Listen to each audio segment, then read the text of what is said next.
need results. Sayang ang pera at oras habang hindi gumagalaw ang lupa ko. Kinausap ko na ang koneksyon natin at ginagawa na nila ng paraan para matuloy ang demolition. Paano pag nalaman ni Gabo na tao tayo ni Django? Hoy! Sabi niyo nga? Bakit? Eh, kung tatlong traidor ang tanungin mo, Gabo, balik aso na naman sila ni Django. Alam niyo nang wala na si nanay.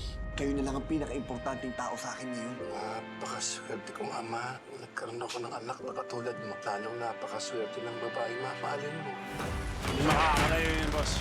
Ayun! Ano na natin? Ang dumating niyang babae yun! Huwag mo kaya mga taas! Kailangan mo na kasi niyo! Pag may gagawin siya, itong matawag siya at napapaalam. Una kaninang umaga, hindi siya nagpaparamdam. Hindi ko na tuloy alam kung anong nangyayari sa kanya. Mas mabuti na yung sigurado. Coco Martin Sigabo sa TV5 weeknights 8 p.m.